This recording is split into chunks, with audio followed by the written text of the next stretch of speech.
நீ இந்த வாரம் 5 கவர் எடுத்துன்னு வரணும் அப்படின்னு சொல்லி அதில் ரப்பர் பேண்டு போட்டு பேப்பர்லாம் இது பண்ணி அப்படி விளையாடுவோம். அது தண்ணியில் போயிடுச்சுன்னா அது ஒரு சண்டை வரும். ஸோ இந்த மாதிரி ஸ்டார்ட் பண்ணது தான். சின்ன பையனாக இருப்பேன், அவங்க விளையாடுறதெல்லாம் பார்ப்பேன், தண்ணி எடுத்துகிட்டு போய் கொடுப்பேன். அந்த மாதிரி ஸ்டார்ட் ஆனது தான் அவங்களுக்கு. அந்த ஜெர்சி கிடைக்காதான்னு சொல்லி ரொம்ப ஏங்கியிருக்கேன் நான். இந்த டீமில் எனக்கு ஜெர்சி கொடுக்க மாட்டாங்களா அப்படின்னு சொல்லிட்டு. வெற்றிலாம் ஒரு 50 ரூபா இருக்கும் அந்த மாதிரி. அதுவே நாங்கள் 5 பேர் ஆளுக்கு 5 ரூபா போட்டு அந்த மாதிரி காசு போட்டு தான் இது பண்ணுவோம். இப்போ வந்து கம்ப்ளீட்டாக சேஞ்ச் ஆகிடுச்சு கேம். உண்மையாக சொல்ல போனோன்னா இப்போ வந்து பேட்ஸ்மேன்ஸ் கேம் தான், பவுலர்ஸ் கேம் கிடையாது. நார்மல் பேட்ஸ், நார்மல் விட்டு தான். மாவு பேட்டுன்னு சொல்லுவாங்க, ஆமாம் ஆயில் பேட்டுன்னு சொல்லுவாங்க. ஏன்னா அது பேட்டு கீழே ஓட்டை போட்டு ஆயில் இது பண்ணி இது பண்ணுவோம். அந்த மாதிரிலாம் விளையாடிருக்கோம். அதில் மறக்க முடியாது என்னென்னா, அப்போ அம்மா வந்து ஃபோன் கேட்டுருக்காங்க. அப்போ தான் வேலைக்கு போகிற ஸ்டார்ட் பண்ணுற டைமு. அந்த மேட்ச்சில் வந்து நான் ஃபைனலில் மேன் ஆஃப் த மேட்ச் எனக்கு ஃபோன் கொடுத்தாங்க, மொபைல் ஃபோன். அது கரெக்டாக கோஇன்சிடென்ஸ் ஆச்சு.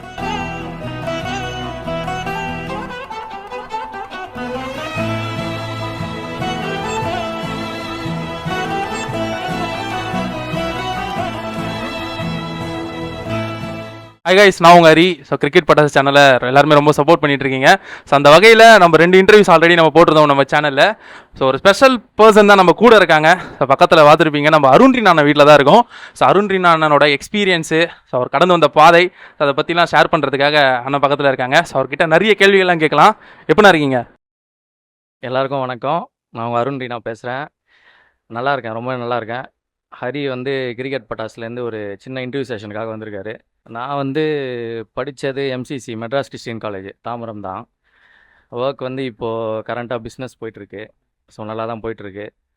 அதே மாதிரி ஹாபீஸ்லாம் வந்து மோஸ்ட்டாக ட்ராவலிங் தான். வீக்கெண்ட்ஸு கண்டிப்பாக கிரிக்கெட் இருக்கும், மேட்ச் இருக்கும். ஸோ அதை அவாய்ட் பண்ணிவிட்டு சில ட்ரெக்கிங்ஸு, மலை ஏறுறது, அந்த மாதிரி ட்ராவலிங் தான் மோஸ்ட்டாக ஹாபி பார்த்தீங்கன்னா. இப்போ பார்த்தீங்கன்னா இப்போ 24 எண்ட் ஆக போகுதுண்ணா. இப்போ ரொம்ப வருஷமாக விளாண்டுருக்கீங்க. ஸோ இந்த இயர் ஸ்பெசிஃபிக்காக இருக்கட்டும், ஸோ உங்களோட கிரிக்கெட் ஜேர்னி மறக்க முடியாத விஷயங்கள் நிறைய இருக்கும். ஸோ அதை பற்றி ஷேர் பண்ணுங்கண்ணா. ஆக்சுவலாக இந்த 24 வந்து ரொம்பவே நல்லா போயிட்டுருக்கு எனக்கு. ஸோ நிறைய மேன் ஆஃப் த மேட்சஸ், நிறைய பெஸ்ட்டு பேட்ஸ்மேன்லாம் இந்த வருஷம் நல்லா போயிட்டுருக்கு, வாங்கிட்டுருக்கேன். ஸோ கிரிக்கெட் ஜேர்னி வந்து ஸ்டார்ட் ஆனது வந்து ரொம்ப சின்ன வயசுலேயே ஸ்டார்ட் ஆகிடுச்சு. அது ஒரு 3rd 4th ஸ்டாண்டர்ட் அந்த மாதிரியே சொல்லலாம். ஆக்சுவலாக பார்த்தீங்கன்னா அது ரொம்ப காமெடியாக கூட இருக்கும். அந்த தென்னங்குருத்து இருக்கும், தென்னை மரத்துலேருந்து விழும். ஸோ அதை வச்சு நானே என்ன பண்ணுவேன், ஒரு மூங்கில ரெடி பண்ணி பேட்டு மாதிரி அதில் நானே போட்டு நானே ஆடிட்டே இருப்பேன். அதில் என்ன ஒரு முக்கியமான விஷயம்னா, ஒரு மேட்சே நானே கம்ப்ளீட் பண்ணுவேன். நானே கமெண்ட்ரி பேசிவிட்டு நானே அதை தூக்கி போட்டு விளையாடி, காலைல டிஃபன் சாப்பிட்டுட்டு ஒரு செஷன் முடியும், அதுக்கப்புறம் லஞ்சு சாப்பிட்டுட்டு ஒரு செஷன் முடியும். ஸோ இப்படி தான் நான் வந்து கிரிக்கெட்டை வந்து ஸ்டார்ட் பண்ணது. அதுக்கப்புறமா ஸ்கூல் வெக்கேஷனுக்கு பார்த்தீங்கன்னா அசோக் நகர் எங்கள் ரிலேட்டிவ் வீட்டுக்கு போவேன். அது கொஞ்சம் சிட்டின்றதுனால அங்கே இந்த மாதிரி பண்ணும்போது அவங்க கம்ப்ளைண்ட் பண்ணிட்டாங்க, இந்த பையன் வந்து பைத்தியக்கார மாதிரி தனியாக பேசிட்டு விளையாடிட்டு இருக்கான். நீங்களே கமெண்ட்ரி பண்ணிட்டு நீங்கள் அந்த மேட்ச் அப்படியே அந்த மேட்ச் நம்ம மைண்டில் ஓடும், நம்மளே போட்டு ஆடுறது, இந்த மாதிரி தான் ஸ்டார்ட் ஆச்சு. ஆவின் பால் பாக்கெட் வரும், அந்த பால் பாக்கெட், ஆமாம், அந்த கவரை சேர்த்து வச்சு ஃப்ரெண்ட்ஸ் கிட்டலாம் கேட்போம், நீ இந்த வாரம் 5 கவர் எடுத்துன்னு வரணும் அப்படின்னு சொல்லி. அதில் ரப்பர் பேண்டு போட்டு பேப்பர்லாம் இது பண்ணி அப்படி விளையாடுவோம். அது தண்ணியில் போயிடுச்சுன்னா அது ஒரு சண்டை வரும். ஸோ இந்த மாதிரி ஸ்டார்ட் பண்ணது தான் கிரிக்கெட் ஜேர்னி. அதே மாதிரி ஒரு 5th 6th ஸ்டாண்டர்ட் டைம்லேயே வந்து கார்க் பால் விளையாடுவோம். ஸோ நாங்கள் விளையாடினது பார்த்தீங்கன்னா ஃபஸ்ட்டு பிஒய்சிடின்னு ஒரு team, Bharat youth cricket team சொல்லிட்டு. அவங்க இப்போ விளையாடுறது இல்லை. ஸோ என்னோடய ஜேர்னி வந்து அதில் தான் ஸ்டார்ட் ஆச்சு கிரிக்கெட்டில். நவபாரத்ன்னு சொல்லிட்டு பெரிய டீம் ஆக்சுவலாக சென்னையில் அவங்க. ஸோ இப்போ வந்து இந்த மீடியா இந்த இதெல்லாம் இருக்குன்றதுனால நிறைய விசிபிலிட்டி இருக்குது. இப்போ 90s வந்து இதெல்லாம் இருந்துதான் அந்த டீம் வந்து ரொம்ப பெரிய லெவலில் பேசப்பட்டிருப்போம். சென்னையிலே பெரிய டீமாண்ணா? ஆமாம், சென்னையிலே பெரிய டீமாக நவபாரத் இருந்தது. சின்ன பையனாக இருப்பேன், அவங்க விளையாடுறதெல்லாம் பார்ப்பேன், தண்ணி எடுத்துகிட்டு போய் கொடுப்பேன். அந்த மாதிரி ஸ்டார்ட் ஆனது தான் அவங்களுக்கு. அந்த ஜெர்சி கிடைக்காதான்னு சொல்லி ரொம்ப ஏங்கியிருக்கேன் நான், இந்த டீமில் எனக்கு ஜெர்சி கொடுக்க மாட்டாங்களா அப்படின்னு சொல்லிட்டு. அந்த மாதிரி அவங்க ஜெர்சி வாங்கிட்டு அந்த டீம்லேயும் நான் விளையாடிருக்கேன். ஸோ அது வந்து எனக்கு ஒரு மெமரபிள் இது. அதுக்கு அடுத்தது பார்த்தீங்கன்னா பாலா சிசின்னு சொல்லிட்டு உங்களுக்கு தெரியும். அந்த பாலா சிசியும் நம்ம எல்லாமே எங்கள் ஏரியா பசங்களே வச்சு நாங்கள் டெவலப் பண்ணி நாங்கள் ஒன்றா விளையாண்டது தான். அதுலேயுமே நிறைய எக்ஸ்பீரியன்ஸ் எங்களுக்கு. உங்களோட ஃபஸ்ட் எவர் டோர்னமெண்ட்டு உங்களுக்கு ஞாபகம் இருக்குன்னு நினைக்கிறேன். ஸோ எந்த இயரு இது எல்லாத்தையுமே கேட்டுட்டு தான் இருக்கேன். ஸோ உங்ககிட்டே கேட்கணும் ஆசைப்பட்றேண்ணா. ஆக்சுவலாக ஃபஸ்ட்டு நாங்கள் வின் பண்ணது வந்து ஒரு ரப்பர் பால் டோர்னமெண்ட், அந்த பிஒய்சிடி டீம் சொன்னோம் பார்த்தீங்களா, அதில் தான். ஒரு 5th ஸ்டாண்டர்ட் 6th ஸ்டாண்டர்ட்னா பார்த்துக்காங்களேன். 6th ஸ்டாண்டர்ட்லேயான டோர்னமெண்ட் விளாண்டுருக்கு. Rubber ball tournament. அதில் எனக்கு மறக்க முடியாத ஈவெண்ட் என்னென்னா, நான் ஸ்லிப்பில் நின்று ஒரு கேட்ச் ஒன்று டைவ் அடிச்சு ஒரு முக்கியமான கேட்ச் ஒன்று எடுப்பேன். ஆமாம், முக்கியமான ஒரு செமிஃபைனலில் முக்கியமான கேட்ச் ஒன்று எடுப்போம். அந்த டோர்னமெண்ட் வின் பண்ணுவோம். அது ஃபோட்டோஸ் கொஞ்சம் மிஸ் ஆகி ஒரு ஃபோட்டோ எடுத்தோம் அப்போ ஸ்டுடியோவில் போயிட்டு, ஸ்டில் கேமரா தான். அது வந்து 300 400 ப்ரைஸ் அது ஆக்சுவலாக. இப்போ இந்த டோர்னமெண்ட் பிரைஸ் ஆனா டோர்னமெண்ட் ப்ரைஸே அவ்வளோதான். ரப்பர் பால் டோர்னமெண்ட்டு என்ட்ரிலாம் ஒரு 50 ரூபா இருக்கும் அந்த மாதிரி. அதுவே நாங்கள் 5 பேர் ஆளுக்கு 5 ரூபா போட்டு அந்த மாதிரி காசு போட்டு தான் இது பண்ணுவோம். 2004 5 அந்த டைமில் வந்து நம்ம அம்பத்தூர் டிஐ சைக்கிள்ஸ் கிரவுண்டில் வந்து ஃப்ளட் லைட் கூப்பிட்டு போகிறாங்க. ஸோ அதுதான் ஃபஸ்ட்டு நான் அவங்களுக்கு விளையாடுறது நவபாரத்துக்கு. அப்போ வந்து எனக்கு ஆக்சுவலாக பவுண்ட்ரி ஸ்கோர் பண்ணுற கெப்பாசிட்டி எனக்கு கிடையாது. பட் ஆனால் வந்து சிங்கிள்ஸ் வந்து கம்ப்ளீட்டாக எங்கே போட்டாலுமே எங்கே ஃபீல்டு நிற்க வச்சாலும் ஆடுறேன், அந்த மாதிரி ஸ்கில் தான் இருந்தது. பட் அவங்க என்னை இறக்கி விட்டாங்க அந்த மேட்ச்சு. அது பார்த்தீங்கன்னா நல்லா விளையாடி, எல்லா மேட்ச்சுமே நல்லா விளையாடி அந்த டோர்னமெண்ட் வின் பண்ணோம் நாங்கள். அது என்ட்ரி நாங்கள் எப்படி கொடுத்தோன்னா, ட்ரெயினில் காலேஜில் போகும்போது நோட்டீஸ் ஒட்டியிருந்தாங்க. ஸோ அதை பார்த்துட்டு கேப்டன் ஃபோன் நம்பர் தான் கொடுப்போம், லேண்ட்லைன் தான் இருக்கும் அப்போ. ஸோ அவங்க ஆர்கனைசர் வந்து கேப்டன் வீட்டுக்கு லெட்டர் போடுவாங்க, ஓகே ஓகே இந்த வாரம் உங்களுக்கு மேட்ச்சு. இப்படிதான் இருக்குமா அப்பெல்லாம் டோர்னமெண்ட் வந்து அந்த மாதிரி அந்த டோர்னமெண்ட் விளையாடணும் அம்பத்தூரில். அது வந்து நாங்கள் வின் பண்ணோம். ப்ரைஸ் வந்து 15,000 அது. இப்போ வந்து ஒரு 2 lakhs 3 lakhsன்ற ஒர்த்து அப்போவே. அதுக்கப்புறம் வேர்ல்டு 11 டீமு ஃபார்ம் பண்ணி விளையாடணும். அதுலேயுமே எனக்கு நிறைய எக்ஸ்போஷர் கிடச்சிச்சு. சென்னையில் எங்கள் வெளி மேட்சஸ்லாம் கொடுப்போம். சென்னையில் ஆல் ஓவர் சென்னை நல்லா விளையாடி அங்கேயும் நிறைய ப்ரைஸஸ்லாம் வின் பண்ணி நல்லா ஒரு ஃப்ளோவாக போயிட்டுருக்கு. அதே மாதிரி அந்த டைமில் கிரிக்கெட் பார்த்தீங்கன்னா ஒரு டீம்லேயே வந்து ஒரு 2-3 பேர்னால தான் பவுண்ட்ரி ஸ்கோர் பண்ணுற கெப்பாசிட்டி இருக்கும் அப்போல்லாம். எல்லாருமே வந்து அடிக்க மாட்டாங்க, ஏன்னா 12 overs 16 overs கேம்னும் போது எடுத்துகிட்டே போவாங்க. விக்கெட்டை வந்து விடாம அப்படியே அதுக்கேற்ற மாதிரி ரொட்டேட் பண்ணிகிட்டே இருப்பாங்க. ரொட்டேட் பண்ணுறவங்களாம் பெரிய பிளேயர்ஸ் அப்போது. ஓகே ஸோ பவுண்ட்ரி ஸ்கோர் பண்ணுறவங்க தான் வந்து டூ ஆர் டை அப்படின்ற மாதிரி ஃபுல்லாக ஆடுறவங்க தான் நிறைய பிளேயர்ஸ் அப்போது. அந்த மாதிரி இருந்தாங்க. ஒரு டீம்லேயே ஒரு 2-3 பேர் தான் பவுண்ட்ரி சிட் பண்ண முடியும் அப்படின்ற மாதிரி தான் அப்போ இருந்தது. இப்போ வந்து கம்ப்ளீட்டாக சேஞ்ச் ஆகிடுச்சு கேம். உண்மையாக சொல்ல போனோன்னா இப்போ வந்து பேட்ஸ்மேன்ஸ் கேம் தான், பவுலர்ஸ் கேம் கிடையாது. அதுக்கு ஒரு முக்கியமான ரீசன் வந்து இந்த ஸ்ரீலங்கன் பேட்ஸ் வந்ததுனால பவுலர்ஸ்க்கான மதிப்பு போயிடுச்சு. அது உண்மையை சொல்லி தான் ஆகணும், ஏன்னா நம்மளும் அந்த பேட்டில் விளையாடுறோம். அதனால் வந்து அக்செப்ட் பண்ணி தான் ஆகணும். அந்த ஸ்டார்டிங்லலாம் அப்போ எந்த மாதிரி பேட் நான் யூஸ் பண்ணுவீங்க? நார்மல் பேட்ஸ் தான், நார்மல் பேட்ஸ், நார்மல் வுட்டு தான். மாவு பேட்டுன்னு சொல்லுவாங்க, ஆமாம், ஆயில் பேட்டுன்னு சொல்லுவாங்க. ஏன்னா பேட்டு கீழே ஓட்டை போட்டு ஆயில் இது பண்ணோம். அந்த மாதிரிலாம் விளையாடிருக்கோம். தென்னமட்டை பேட்லலாம் விளையாடிருக்கோம். ஸோ அந்த மாதிரி இது தான். இப்போ வந்து ஸ்ரீலங்கா பேட்ஸ் வந்து விளையாடலாம், ப்ராப்ளம் கிடையாது. பட் அதோட வித்தும் இதுவும் பெருசாக இருக்கிறதுனால பவுலர்ஸால் வந்து போட முடியல. எங்கே போட்டாலுமே அடிக்கிறாங்கன்ற போது பேட்ஸ்மேன்ஸ் கேமாக தான் இப்போ மாறிட்டு இருக்கு. உங்களுக்குன்னு ஒரு இன்ஸ்பிரேஷன் ஸ்டோரியா இருக்கட்டும், ஒரு கெத்து அப்படின்னு சொல்லிட்டு நீங்க பார்த்து வேந்த ஒரு பிளேயர் கண்டிப்பா இருப்பாரு அந்த டைம்ல, அப்படி யாருன்னா இருக்காங்களாண்ணா? கண்டிப்பாக இருக்காங்க. நம்ம குட்டி அண்ணன் தான், நீங்கள் பார்த்துருப்பீங்களான்னு தெரியல. குட்டி அண்ணனை, அவர் தான் பார்த்தீங்கன்னா எங்கள் ஏரியா கெத்து. ஆக்சுவலாக டென்னிஸ் பால் சச்சின் தான் சொல்லுவோம் நாங்கள் இங்கெல்லாம் அவரை. உண்மையாக சொல்ல போனால் சில இந்த சோழிங்கநல்லூர் அந்த சைட்லலாம் வந்து அவர் என்னை ஃபஸ்ட்டு ஆக்சுவலாக அவருக்கு தான் தேங்க்ஸ் சொல்லணும். ஏன்னா என்னை வெளில கூப்பிட்டு போய் காமிச்சதே அவர் தான் மேட்சஸ்க்கெலாம். அவர் கூட மேட்ச் பார்க்க போவேன், அதுக்கப்புறமா அவர் கூடயே விளையாடுவேன். ரொம்ப சப்போர்ட் பண்ணார் எனக்கு. சில கிரவுண்ட்ஸ்லலாம் அவர் விளையாடுறத பார்க்குறதுக்குனே வருவாங்க அந்த டைம்லேயே. ஸோ அந்த மாதிரி கெத்து அவர் தான். பட் வந்து இன்னொரு பிளேயர் வந்து இவரை மாதிரி நம்ம விளையாடணும் அப்படின்னு நான் ஆசைப்பட்டது வந்து சதீஷ்ன்னு சொல்லிட்டு, அது என்பிஒய்ஸ் நவபாரத்லேயே ஒரு பிளேயரு, மணியரசன் சொல்லிட்டு. அவர் இப்போ கல்ஃபில் இருக்காருன்னு நினைக்கிறேன், தெரியல, இன்னும் விளையாடிட்டு இருக்காரு. பட் அவரை பார்த்து வந்து ரொம்ப ஒரு மாதிரி ஸ்டைலாக கிளாசிக்காக இருக்கும். பெருசாக அடிப்பார், ஆனால் அப்போவே அடிக்கிற ஆடெல்லாம் அப்படியே வெளியே போய் பயணம். ஆனால் வந்து ரொம்ப ஒரு ஈஸியாக இருக்க மாதிரி இருக்கும். போலிங்கும் நல்லா போடுவார். ஸோ அவரை விக்கெட் எடுக்கிறதே கஷ்டம். ஸோ நாங்கள் இங்கே சன் சிட்டி கிரவுண்டில் ப்ராக்டிஸ் பண்ணுவோம் அப்போல்லாம். அப்போ என்ன பண்ணுவாருன்னா, ஸ்டெம்பை வச்சுட்டு அதுக்கு மேலே 5 ரூபா காயின் வச்சுருவார். ஸோ அந்த விக்கெட் எடுக்கிறவங்களுக்கு காயின் சொல்லி அவர் அந்த மாதிரி நான் எடுத்திருக்கேன் ஒரு டைமு. ஆமாம், அதனால் வந்து அவர் வந்து எனக்கு ஒரு இவரை மாதிரி நம்ம ஆடணும் அப்படின்ற மாதிரி. ரொம்ப டிசிப்ளின் கிரிக்கெட்டர் அவர், ரொம்ப ப்ரொஃபஷ்னல் கிரிக்கெட்டரு. ஸோ அவரை மாதிரி ஆடணும்னு ஆசைப்பட்ருக்கேன். பட் கெத்து வந்து குட்டி அண்ணன் தான் கண்டிப்பாக. பெரிய ஒரு தேங்க்ஸ் சொல்லணும்னு பார்த்தீங்கன்னா, தாம்பரம் ஆல் ஸ்டார்ஸுக்கு நான் தேங்க்ஸ் சொல்லி ஆகணும். ஏன்னா என்னோடய பெரிய பிக்கஸ்ட்டு சப்போர்ட் சிஸ்டம் அவங்க தான். ஏன்னா ஒரு 10 வருஷமாக வந்து நான் ரயில்வே கிரவுண்டில் தான் ப்ராக்டிஸ் பண்ணுவேன். நான் எவ்வளோ ஆடினாலும் எனக்கு பால் போடுவாங்க, எவ்வளோ ப்ராக்டிஸ் பண்ணுவோம். ரொம்ப சப்போர்ட்டாக இருந்திருக்காங்க. ஸோ அவங்களுக்கும் ஒரு பெரிய தேங்க்ஸ் சொல்லி ஆகணும் இந்த டைமில். ஸோ உங்களோட லைஃப்பில் மறக்க முடியாத நாக்கு, நான் இந்த இடத்துல இப்படி ஒரு நாக்கு விளாண்டப்பா, அது என் லைஃப்லேயே மறக்க முடியாது அப்படின்ற நாக்கு நிறைய இருக்கும் உங்களோட இதில் கெரியரில். ஸோ அப்படி ஏதாவது இருக்கிறத பார்த்தீங்கன்னா ஷேர் பண்ணலாம்ண்ணா? கண்டிப்பாக அது வந்து ஜேஜே ட்ராஃபின்னு சொல்லிட்டு புழுதிவாக்கத்தில் ஜேகே மணி அண்ணன் நடத்துவார். அது பாலா சிசி தான் கொடுத்தோம். சென்னை டாப் டீம்ஸ் எல்லாருமே பார்ட்டிசிபேட் பண்ணுவாங்க. அதில் வந்து ஃபைனல் குவாலிஃபை ஆனோம். ஃபைனல் மட்டும் மண்டே கண்டக்ட் பண்ணுவாங்க. லைட்ஸில் பண்ணார் அவர். Sunday night. ஆமாம், மண்டே நைட்டு ஃபைனல் மட்டும் கண்டக்ட் பண்ணார். அதில் வந்து 12 ஹவர்ஸ் மேட்ச் வச்சாங்க final. So top team Chennai 11 சென்னையிலே இப்போ டாப் பிளேஸ் ஆப்பனண்ட்டு. அதில் வந்து மறக்க முடியாத நாக்கு ஒன்று நான் சேஸ் பண்ணோம். 84 சம்திங் சேஸ் பண்ணோம் 12 ஹவர்ஸ்க்கு. அது வந்து 7.2 ஹவர்ஸ்லேயே நாங்கள் சேஸ் பண்ணி வின் பண்ணிட்டோம். 7 ஓவரில் எவ்வளோ ரன் அடிச்சிங்க?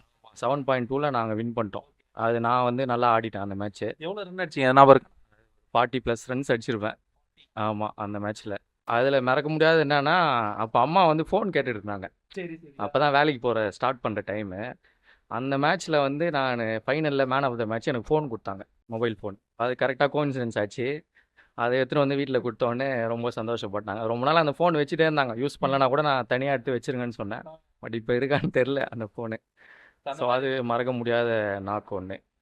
இப்போ வந்து நிறைய பிளேயர்ஸ் பார்த்தீங்கன்னா சென்னையில் விளாண்டுட்டு இருக்காங்க. ஸோ இது எல்லா பிளேயர்ஸ்ட்டுமே கேட்டுட்டு இருக்கேன் அவங்களோட ஃபேவரட் யார் அப்படின்னு சொல்லிட்டு. ஸோ உங்களுக்கு ஸ்பெசிஃபிக்காக சென்னையில் அப்படின்னு சொல்ல போனால் ஒரு பேட்ஸ்மனாக இருக்கட்டும், பவுலராக இருக்கட்டும், ஒரு ஸ்பெசிஃபிக்கான ஒரு பிளேயர் உங்களோட ஃபேவரட் அப்படின்னா யாருன்னா? ஒருத்தர் 2 பேர் சொல்ல முடியாது. நிறைய பிளேயர்ஸ் இருக்காங்க. இப்போ பேட்ஸ்மேன்ஸ்ன்னு பார்த்தீங்கன்னா, முரளி நல்ல பேட்ஸ்மேனு. ஆமாம், 360 ஆடக்கூடிய ஒரு பேட்ஸ்மேனு. புல்டாக் நல்ல பேட்ஸ்மேனு. இப்போ மதன், யுனைடெட் 11 மதன், நாங்கள் ரொம்ப வருஷமாக விளையாடிட்டு இருக்கோம் நானும் அவரும். ஸோ அவரும் நல்ல பேட்ஸ்மேனு. அதுக்கப்புறமா சுரேஷ் பாலா சிசியில் டூவாட், அதான் ரொம்ப ஃபியர்லெஸ் கிரிக்கெட்டர் சுரேஷ். ஸோ அந்த மாதிரி நிறைய கிரிக்கெட்டர்ஸ் இருக்காங்க. சீனியர்ஸ் ஜூனியர்ஸ் எல்லாருமே இருக்காங்க. ஸோ ஃபேவரெட்டுன்னு நம்ம சில பேரை இது பண்ண முடியாது. இப்போ ஷானவாஸ் இருக்கார், லெஃப்ட் ஹேண்டடு. ஸோ அவர்லாம் பார்த்தீங்கன்னா அவர் மேட்ச்லாம் நான் பார்க்க போயிருக்கேன். அண்ணனோட மேட்சை பார்க்க. ஆமாம், ஷானாபாய் விளையாடுறத நான் மேட்ச் பார்க்க போயிருக்கேன் அதிபதி கிரவுண்டில். அதுக்கு நெக்ஸ்ட் இயரே பார்த்தீங்கன்னா அவர் ஆப்பனண்ட்டாகவே விளையாடிருக்கேன். ஸோ அந்த மாதிரி இப்போ அவர் கூடவும் விளையாடிருக்கேன். ஸோ யுனைடெட் 11 டீம்லேயும் நான் ஒரு 2 இயர்ஸ் விளையாடிருக்கேன் நான். ஸோ அந்த எக்ஸ்பீரியன்சஸ்லாம் ரொம்ப ஒரு ட்ரீம் கம் ட்ரூவாக இருக்கும். அவங்க விளையாடுறதை பார்த்துட்டு அவங்க கூடயே நம்ம விளையாடுறோம், ஷேர் பண்ணுறோன்னும் போது நல்லாயிருக்கும். ஸோ அந்த மாதிரி நிறைய பிளேயர்ஸ் இருக்காங்க, ஸ்பெஷல் பிளேயர்ஸ்லாம் இருக்காங்க. அதே மாதிரி பவுலர்ஸ் வந்து கட்டரில் பார்த்தீங்கன்னா கார்த்திக் சொன்ன மாதிரி. அப்புறம் கேசிஸில் பாணின்னு சொல்லிட்டு வீரான். இப்போ கரண்ட்டில். ஆமாம், இல்லை இப்போ கரண்ட்டில் ஒரு கொஞ்சம் விளையாடுறதில்ல. பட் ஆனால் வந்து ப்ராப்பர் bowling ஆக்ஷனில் 2 சைடும் கட் பண்ணி போடுறது வந்து வீரா வந்து கொஞ்சம் எனக்கு பர்சனலாக ஒரு நல்ல பவுலர்னு எனக்கு ஒரு இது பிடிக்கும். யங்ஸ்டர்ஸ்ன்னும் போது உங்களுக்கு ஃபேவரட்டா பையன் சூப்பராக விளாட்றான்பா அப்படின்னு சொல்லி நீங்கள் பார்த்து இப்போ கரண்ட்டில் அப்படின்னா யாருண்ணா? யங்ஸ்டர்ஸ் வந்து பேட்ஸ்மேன்ஸ் பார்த்தீங்கன்னா டேவிட் நல்ல பேட்ஸ்மேனு, மனோ சிசிலேருந்து. அதே மாதிரி அந்த மனோ சிசிலேருந்து நிதிஷ் வந்து நல்ல பவுலர், லெஃப்ட் ஆர்ம் பவுலரு. சாமி நல்ல ஒரு யங்ஸ்டர், நல்ல பேட்ஸ்மேன், லெஃப்ட் ஹேண்ட் பேட்ஸ்மேனு. அதே மாதிரி இப்போது இந்த சைடில் பார்த்தீங்கன்னா கிச்சான்னு சொல்லிட்டு அரவிந்த் பிரதர்ஸ் அந்த சைடில் நல்லா போட்டுட்ருக்காருண்ணா அவர். நல்ல யங் டேலண்ட். இப்போ ஐஎஸ்பிஎல் செலெக்ஷன் கூட போனார் அவர், கிச்சா. அதே மாதிரி அந்த டீமில் வந்து ஒரு இடன் டேலண்ட் ஒன்று நான் பார்த்து இது பண்ணது, இன்னும் கொஞ்சம் நல்லா புஷ் பண்ணால் வரலான்னு அஜின்னு ஒரு பையன், ஒரு நல்ல ரன்னப் எடுத்து போடுவார். ஸோ அவர் பெருசாக எங்கேயும் வரதில்லை அந்த பையன் விளையாடுறதுக்கு. பட் அந்த பையன்கிட்ட அந்த கெப்பாசிட்டி இருக்குது எனக்கு தெரிஞ்சு. நல்ல லாங் ரன்னப் எடுத்து போட்டு இது பண்ணுற கெப்பாசிட்டி இருக்குது. நம்ம டீமில் விஸ்வா இப்போ கொஞ்ச நாளாக வரதில்லை, பட் இன்ஜுரினால. பட் ஆமாம், பாலாசிசி விஸ்வா நல்ல டேலண்ட்டு. நீங்களே வந்து தரமான ஒரு ரிவர்ஸ் பிளேயரு. சரி, இருந்தாலும் உங்ககிட்ட கேட்குறேன், நீங்கள் பார்த்து உங்களுக்கு ஃபேவரட்டான ஒரு ரிவர்ஸ் பிளேயர் அப்படின்னா யார்? ரிவர்ஸ் வந்து அந்த டைம்லாம் பார்த்தீங்கன்னா தாம்பரம் கிஷோர் அண்ணன் தான் ரிவர்ஸ். அவர் ரிவர்ஸ்லாம் பார்த்து நான் நிறைய பார்த்து கற்றுருக்கேன். அதே மாதிரி ரிவர்ஸ் ஸ்வீப் வந்து சிவான்னு ஒருத்தர் இருந்தார். அவர் இப்போ இல்லை, இறந்துட்டார் ஆக்சுவலாக. ஸோ அவருமே எனக்கு நிறைய டிப்ஸ்லாம் கொடுத்துருக்காரு, இப்படி பண்ணணும், இப்படி ஆடணும் அப்படின்னு சொல்லிட்டு. அதுமா பள்ளிக்கரில் வாசு அண்ணன் சொல்லி இருக்காரு, அவரும் வந்து ரிவர்ஸ் நல்லா ஆடுவார். ஸோ அவரையும் ரொம்ப பிடிக்கும். அப்புறம் பாலான்னு சொல்லிட்டு, சைதாப்பேட்டை பாலான்னு சொல்லிட்டு, அவரும் வந்து நல்ல ரிவர்ஸு. இப்போ கரண்டில் வந்து புலி, உங்களுக்கே தெரியும், புலி கார்த்திகே, அவர் நல்ல ரிவர்ஸ் எடுக்கிறாரு. மனோ வந்து ஒரு டைமில் நல்ல ரிவர்ஸ் பிளேயரு, இனிமேல் ஆடிட்டுருக்காரு. ஒரு டைமில் சொல்ல முடியாது, இன்னும் ஆடிட்டுருக்காரு, நல்ல ரிவர்ஸ் பிளேயரு. ஸோ மனோவும் பிடிக்கும். அதே மாதிரி எலின்னு சொல்லிட்டு அங்கே ஐநாவரத்தில் ஐசிஎஃப்பில் சுரேஷ்ன்னு சொல்லிட்டு அவர் பேர், அவரும் நல்லா ரிவர்ஸ் ஆடுவார். ஸோ பவர் பிளேயில் தரமான ஒரு பிளேயர் அப்படின்னு சொல்லிட்டு நீங்கள் பார்த்து வைந்தது யாருன்னா? Power play players. Power play வந்து அதே சொன்ன மாதிரி தான், சுரேஷ் நல்ல பவர் பிளே பிளேயரு, மேடி, அதுக்கப்புறமா புல்டாகு, கார்த்திக், புல்டாக் கார்த்திக். அவரு நல்ல பவர் பிளே பிளேயரு. அதே மாரி ஆக்சுவலா ராக்ஸன் வந்து நல்ல பவர் பிளே பிளேயர் மனோ சிசில. என்ன பொறுத்தவரைக்கும் ராக்ஸன் வந்து எனக்கு ரொம்ப புடிச்ச ஒரு ஆல்ரவுண்டரு. கன்சிஸ்டன்ட்டான ஒரு பிளேயர் ராக்ஸனு. ஆக்சுவலா ஒரு அண்டர் ரேட்டட் பிளேயர்னே சொல்லலாம். ரொம்ப பெருசா யாருக்கும் இது பண்ணல. ஏன்னா, அவரு ரொம்ப சிம்பிளான ஒரு கேரக்டர் ஆக்சுவலா ராக்ஸனு. அப்ப நாங்க பார்த்ததுலேருந்து இப்போ பார்க்குற வரைக்குமே அதே ஒரு இதுதான். கேம் தான். அவரும் அவரும் ஆக்சுவலா நல்ல பவர் பிளே பிளேயர் தான். அதர் ஸ்டேட்ல போயிட்டு நிறைய மேட்சஸ் விளாண்டுருக்கீங்க. நான் லைவ் எல்லாத்தையுமே பார்த்துருக்கேன். பெங்களூரா இருக்கட்டும், ஸோ எனி அதர் ஸ்டேட்டா இருக்கட்டும். ஸோ அதை பத்தின ஒரு எக்ஸ்பீரியன்ஸ். நான் வந்து பர்சனலா தேங்க்ஸ் சொல்லணும்னா, இவரு ஜாகீர் ஹுசைன் சொல்லிட்டு, ஜாகீர் பாய்ன்னு இருப்பாரு. அவருக்கு தான் தேங்க்ஸ் சொல்லணும். ஏன்னா, இப்போ மைட்டின்னு ஒரு டீம் இருக்கும் பெங்களூர்ல. நீங்க பார்த்துருப்பீங்க. அது வந்து முன்னாடி வந்து ஜூபிட்டர்னு இருந்துச்சு அந்த டீம்.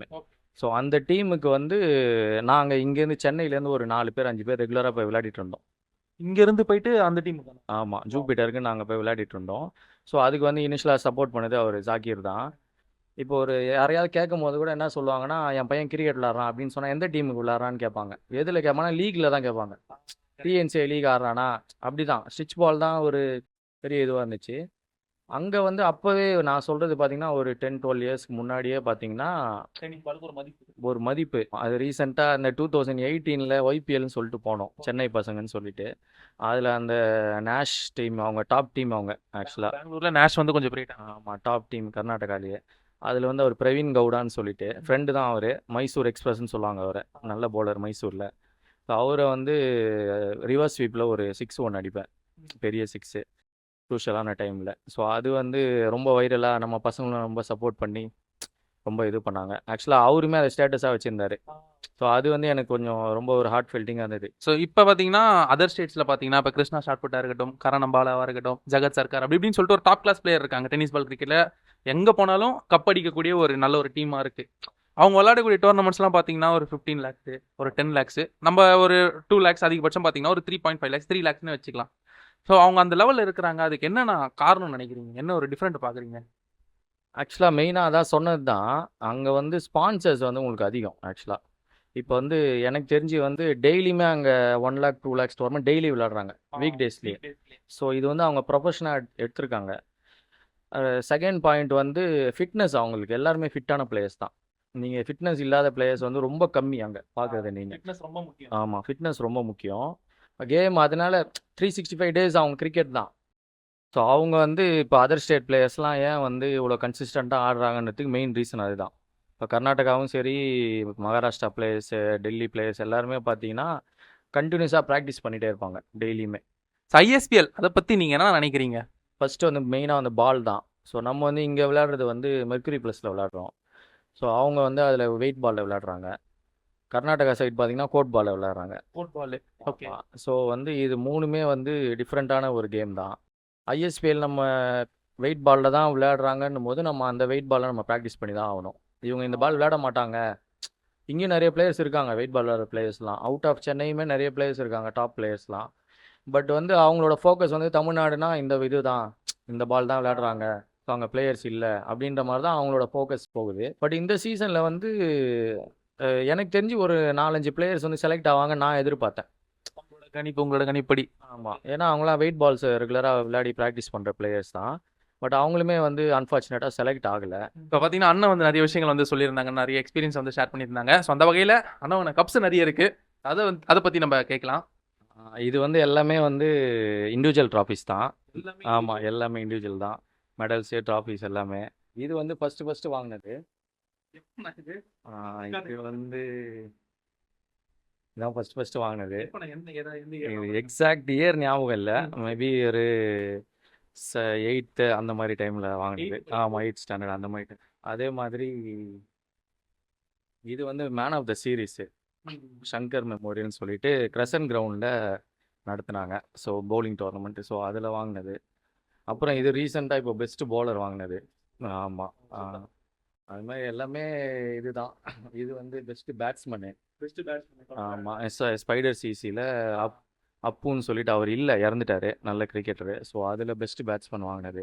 ஆக்சுவலாக இந்த ட்ராஃபி வந்து ரொம்ப மெமரபிள் ட்ராஃபி. இது பெங்களூரில் வந்து மேன் ஆஃப் த மேட்ச் வாங்கினது ஒரு மேட்ச். ஆமாம், பெங்களூரில் போய் ஜூபிட்டர் சொல்லியிருந்தேன் பார்த்தீங்களா, அந்த டீம் விளையாடும் போது ஒரு மேன் ஆஃப் த மேட்ச் வாங்கினது. சைக்கிள் ஒன்று வாங்கியிருக்கேன்.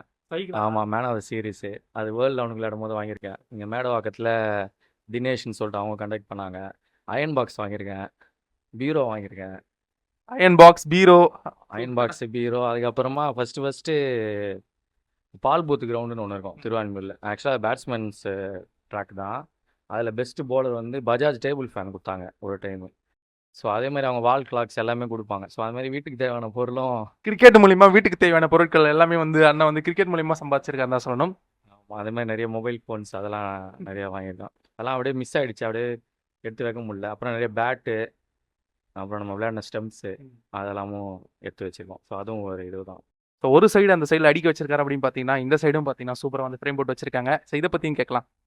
இதுலேயும் பார்த்தீங்கன்னா இது வந்து ரப்பர் பால் டோர்னமெண்ட். ஆக்சுவலாக ஆல் ஸ்டார்ஸ்க்காக விளையாடினோம் அகரத்தில். இது ஆக்சுவலாக வின்னர்ஸ் ட்ராஃபி தான், டீம் ட்ராஃபி தான். அந்த டோர்னமெண்ட்டில் நான் பெஸ்ட்டு பேட்ஸ்மேன் வாங்கி எல்லா மேட்ச் நல்லா விளையாடுனால ஒரு ஃபோன் கொடுத்தாங்க. அதே மாதிரி டீம் வந்து நீங்கள் எடுத்துக்கங்கன்னு சொல்லி எனக்கு ப்ரைஸ் பண்ணது இது. இது வந்து ஆக்சுவலாக துபாயில் ஒரு 1 இயர் கிட்டே இருந்தேன். ஸோ அங்கே வந்து இது பெஸ்ட்டு பவுலர் வாங்கினது. துபாயிலேயாண்ணா? ஆமாம், துபாயில் வந்து ரெட் டென்னிஸ் பால் கிரிக்கெட் விளையாடிட்டு இருந்தோம். அங்கே வந்து எம்சிசின்னு ஒரு டீம் துபாயில். ஸோ அவங்களுமே வந்து பெரிய சப்போர்ட் எனக்கு அந்த ஒரு 1 இயரு. ஸோ அவங்க ஒரு டோர்னமெண்ட் கொடுத்துருந்தாங்க, அதில் வந்து பெஸ்ட் பவுலர் வாங்கினது. ஸோ இதுவுமே மெமரபிள் ஒரு இதுதான். இது வந்து இப்போது லாஸ்ட் வீக் வந்து பெங்களூர் போயிருந்தோம். ஸோ அப்போ வந்து ஃபஸ்ட்டு மேட்ச் வந்து மேன் ஆஃப் த மேட்ச் கொடுத்தாங்க இது அங்கே. ஏன்னா அது டாப் 8 டீம்ஸ் டோர்னமெண்ட் அது. ஆதிசிசின்னு சொல்லி சென்னையிலேருந்து போயிருந்தோம். ஆக்சுவலாக அவருமே வந்து ஒரு பெரிய சப்போர்ட் தான், கணேசன் ஆதிசிசின்னு.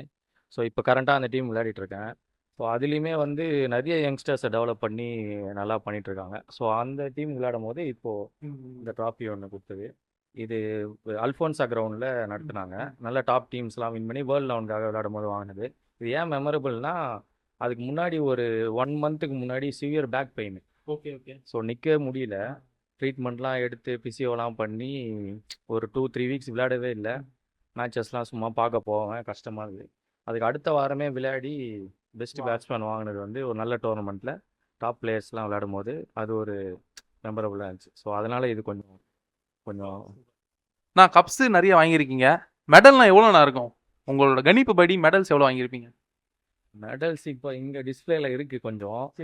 அது இல்லாமல் நிறைய வச்சுருக்கோம். எனக்கு தெரிஞ்சு உங்களோட கணிப்பு படி இவ்வளோ மெடல்ஸ் நான் வாங்கியிருப்பேன் என்னோட கிரிக்கெட் கெரியரில் அப்படின்னா எவ்வளோ இருக்கும்னு நினைக்கிறீங்க? ஒரு 300 இருக்கும், 300 350 இருக்கும். ஆமாம், எனக்கு தெரிஞ்சிருக்கும் 300 to 400 இருக்கும் மெடல்ஸு. ஸோ நிறைய விஷயங்கள் பார்த்தீங்கன்னா அண்ணன் வந்து சொல்லியிருந்தாங்க, அவங்களோட எக்ஸ்பீரியன்ஸாக இருக்கட்டும். ஸோ கிரிக்கெட் பற்றி நிறைய விஷயங்கள் வந்து நம்ம வீடியோவில் பேசியிருந்தாங்க.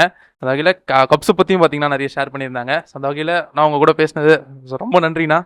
ஸோ உங்களோட டைம் ஒதுக்கி இன்டர்வியூ கொடுத்ததுக்கு ரொம்ப ஹாப்பிண்ணா. அதான் இப்போது வந்து எனக்குமே ரொம்ப ஒரு ப்ரௌட் மூமெண்ட் தான். ஏன்னா ஒரு டென்னிஸ் பால் கிரிக்கெட் இத்தனை வருஷம் விளையாடி நம்ம என்ன சாதிச்சிட்டோம் அப்படின்னு நினைக்கும் போது, எல்லாம் லைவ்லாம் பார்க்குறாங்க, போகிறாங்க, விளையாடுறாங்க அப்படின்னு பார்க்கும்போது, இந்த மாதிரி நீங்கள் வந்து கொஞ்சம் எங்களை டெவலப் பண்ணுறது, வீடியோஸ்லாம் எடுத்து போடுறது, நீங்களுமே இப்போ நிறைய பேர் சென்னையில் எனக்கு தெரிஞ்சு ஸ்டேட்டஸ் போகிறதுக்கு முக்கியமான காரணம் உங்களை மாதிரி யூடியூபர்ஸ் தான். ஏன்னா நீங்கள் மேட்ச் கவர் பண்ணி லைவ்லாம் போடுறீங்க.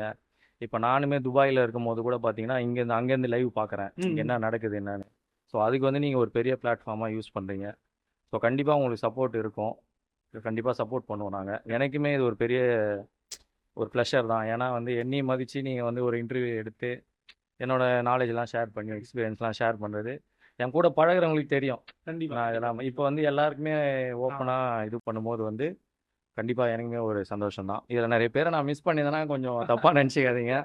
ஏன்னா வந்து ரொம்ப ப்ரிப்பேர் பண்ணிலாம் பண்ணாத இன்டர்வியூ, உண்மையாக சொல்ல போனோம்னா அப்படியே ஒரு லைவாக எடுத்த ஒரு இதுதான், லைவ்லியாக இருக்கணும்னு சொல்லிட்டு. ஸோ அதனால் வந்து கொஞ்சம் சப்போர்ட் பண்ணுங்கள். இந்த மாதிரி யூடியூபர்ஸ்லாம் கொஞ்சம் சப்போர்ட் பண்ணுங்கள். ஏன்னா நெக்ஸ்ட்டு லெவலுக்கு வந்து நம்ம டெவலப் பண்ணணும் அப்படின்னும் போது இவங்க வந்து ஒரு மேஜர் டூலாக இருப்பாங்க. அதுக்கு கிரிக்கெட் பட்டாசு சேனலுக்கு சப்ஸ்கிரைப் பண்ணுங்கள் மறக்காமல்.